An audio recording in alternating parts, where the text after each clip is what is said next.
Late at night on January 20, 1998, the suburban streets of Escondido, California, were completely still. But the next morning, 12-year-old Stephanie Crowe was found dead on her bedroom floor.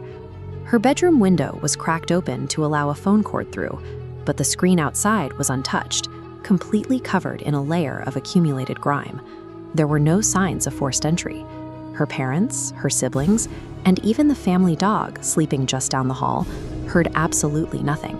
FBI behavioral analysts would later describe the attack as highly organized and methodical.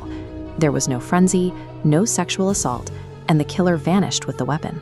For Escondido police, this lack of evidence of an intruder suggested the crime was committed by someone already within the home. They zeroed in on Stephanie's 14-year-old brother, Michael, viewing his distant, shocked demeanor as evidence of guilt. Meanwhile, they completely dismissed reports of a disturbed transient, Richard Tweet, who had been aggressively knocking on doors and yelling in the Crowe's exact neighborhood that very same night. The investigators prioritized a psychological hunch over the presence of an unstable outsider. This fateful shift in focus would define the next 2 decades of litigation, as 2 completely different theories of the crime began to take shape. Police pulled Michael from the county children's shelter, separating him from his parents, and brought him to the station for questioning. Over several days, they interrogated Michael and 2 of his 15-year-old friends, Joshua Treadway and Aaron Hauser, entirely without legal representation. During an intense 11-hour interrogation, detectives employed the Reed technique. This psychological strategy relies on wearing down a suspect by repeatedly denying their innocence and presenting fabricated evidence. The detectives lied to Michael, claiming they had physical proof of his guilt, that his parents believed he did it, and that he had failed a computerized truth verification test. Pushing further, interrogators suggested a split personality theory based on his love for video games.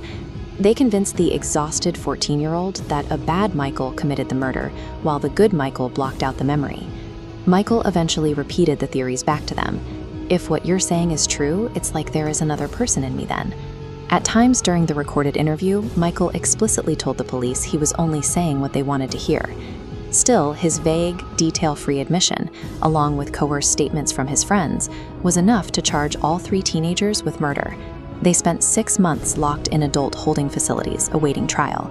The state built an entire prosecution on a psychological manipulation. By forcing a narrative onto 3 innocent kids, the detectives completely turned their backs on the physical reality of the crime scene. As Treadway's trial was about to begin in January 1999, the prosecution's narrative collapsed. Almost a year after the murder, a lab finally completed testing on the clothing confiscated from the transient, Richard Toohey. These clothes had been collected on the very day Stephanie's body was discovered. This forensic analysis chart details the results of that long-delayed test. It shows a definitive DNA match. 3 distinct drops of Stephanie Crowe's blood were present on Toohey's shirt. The charges against the 3 teenagers were abruptly dismissed. Embarrassed by the reversal, the district attorney's office let the case languish for 2 years before handing it to the state attorney general. In 2004, the prosecution completely reversed their theory of the crime, arguing that Tweet had wandered through an unlocked door, navigated the dark house, and committed the murder. Tweet was initially convicted of manslaughter, but a federal appeals court overturned the verdict, citing a lack of trace evidence tying him to the home. During his 2013 retrial, Tweet's defense team presented a devastating counterargument. The blood on Tweet's shirt was only there because the police, hyper-focused on the teenagers, carelessly contaminated the evidence during their chaotic initial investigation. The jury agreed. The police's early procedural errors and sheer negligence had so thoroughly compromised the chain of custody that the state's only piece of hard physical evidence was rendered legally useless. The 3 teenagers spent years fighting to clear their names.